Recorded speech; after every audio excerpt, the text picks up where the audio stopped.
আজকে এখানে আমরা হাইকোর্ট মাজার গেটে এখানে আমরা কর্মসূচি করতে এসেছিলাম। এইখানে আমাদেরকে দাঁড়াতে দেয়নি, আমাদের সেখানে পুলিশ প্রশাসনের লোক, আমরা শান্তিপূর্ণভাবে কর্মসূচি করেছিলাম। আপনারা দেখেছেন কারো হাতে কোনো লাঠি সোটা কোনো কিচ্ছু ছিল না।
ভাই উনি অ্যাসিস্ট্যান্ট পুলিশ কমিশনার, উনি আপনাকে বলতে ছাড়া দেবে, আর এর উপর বড় কথা নাই।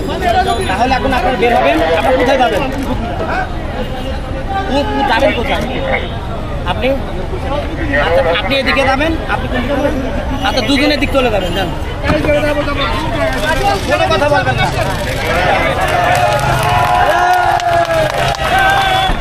আমার ভাই মরল কেন? আমার ভাইয়ের পুলিশ কেন? করল কেন? আমার ভাই মরল কেন? আমার ভাই মরল কেন?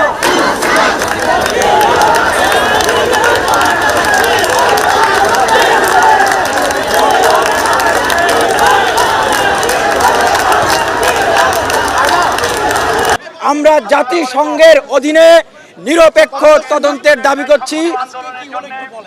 দাবি করছি এবং প্রত্যেক দোষীর শাস্তি না হওয়া পর্যন্ত আমরা রাজপথে। আজকে এখানে আমরা হাইকোর্ট মাজার গেটে এখানে আমরা কর্মসূচি করতে এসেছিলাম। এইখানে আমাদেরকে দাঁড়াতে দেয়নি, আমাদের সেখানে পুলিশ প্রশাসনের লোক, আমরা শান্তিপূর্ণভাবে কর্মসূচি করেছিলাম। আপনারা দেখেছেন কারো হাতে কোনো লাঠি সোটা কোনো কিচ্ছু ছিল না। আমাদেরকে এখানে দাঁড়াতে দেয়নি পুলিশ প্রশাসন। আমাদের এখান থেকে কয়েকজন শিক্ষার্থীকে গ্রেফতার করে নিয়ে যাওয়া হচ্ছে। আমরা সুনির্দিষ্টভাবে আমরা 3 থেকে 5 জনের কথা জানতে পেরেছি। আমরা অনতিবিলম্বে পুলিশ প্রশাসনের কাছে আহ্বান জানাবো যে তাদেরকে দ্রুত ছেড়ে দিন। আমরা শান্তিপূর্ণ আন্দোলন করতে এসেছি, আমরা এখানে কোনো ধরনের নাশকতা, কোনো ধরনের বিশৃঙ্খলা করতে আসি নাই।